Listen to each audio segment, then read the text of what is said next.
Audio Jungle.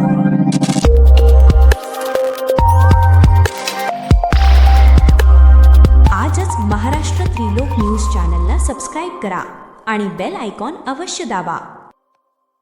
शुभेच्छा. आणि मला या ठिकाणी खूप आनंद होतोय की आज या ठिकाणी एकता नगर या ठिकाणी बुद्ध पौर्णिमा जी आहे ती या ठिकाणी साजरी होत आहे.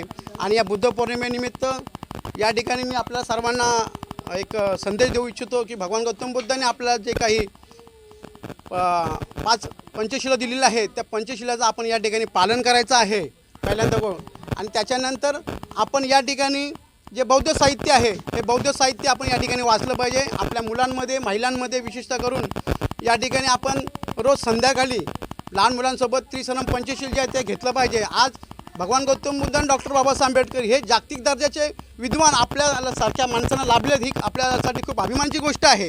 आणि त्याच्यामुळे आपण त्यांचे आदर्श जे आहे ते आपण आदर्श घेतलं पाहिजेत. आणि त्याच्यामुळेच याच्या मार्गावर भगवान गौतम बुद्ध आणि डॉक्टर बाबासाहेबांनी जो मार्ग दिला या मार्गावरती आपण चालल्यावरती नक्कीच आपलाही विकास होईल, आपल्या समाजाचा विकास होईल आणि ऑलरेडी या देशाचा विकास झालेलाच आहे. असं काय वाटत नाही आपला समाज थोडासा हे झालेला आहे? तर काय कार्यकर्ते पण असे नाराज काय लोक आहेत सध्या? मी ॲक्च्युली मी भारतीय बौद्ध महासभा विभाग शाखा क्रमांक 3चा बौद्धाचार्य आहे आणि अध्यक्षसुद्धा आहे. आणि माझा धार्मिक कार्य आहे त्यामुळे मी राजकारणावरती काही बोलणार नाही. पहिली गोष्ट म्हणजे मी आज महाराष्ट्र दिन पण साजरा चाललं होतं, जल्लोष आहे, तरी तुम्ही लोकांना काय सांगणार आणि काय जनतेला आव्हान देणार एकदा? मी या ठिकाणी लोकांना सांगू इच्छितो की आज या ठिकाणी 1 मेला बुद्ध पौर्णिमा, त्याचप्रमाणे महाराष्ट्र दिवस आणि कामगार दिवस. ते कामगार जे काही कामगार आहेत या देशामध्ये आपलं योगदान देऊन देशाच्या जडणघडणीमध्ये आपलं योगदान दिलेलं आहे. आणि त्या कामगारांना मी खूप शुभेच्छा देतो.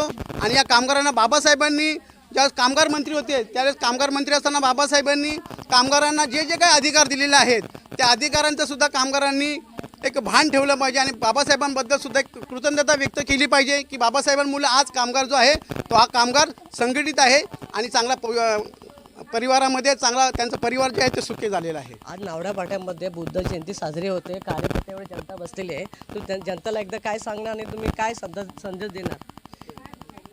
मी हेच सांगतो की आपण या ठिकाणी प्रत्येक कार्यक्रम म्हणजे प्रत्येक बहुजन महापुरुषाची छोटं का कार्यक्रम असतो तो या ठिकाणी साजरी करा. आपण मला तर वाटते डॉक्टर बाबासाहेब आंबेडकरची जयंतीसुद्धा साजरी करता. परत जे काही महापुरुषांच्या जयंती आहेत, महानायकांच्या जयंती आहेत, ज्यांनी आपलं आयुष्य संपूर्ण बहुजन समाजासाठी खर्च केलं त्या सर्व महापुरुषांच्या जयंत्या छोटे कार्यक्रम आपण या ठिकाणी आयोजित करा जेणेकरून आपल्या बुद्धीचा विकास होईल आणि आपल्या बहुजन महापुरुषांच्या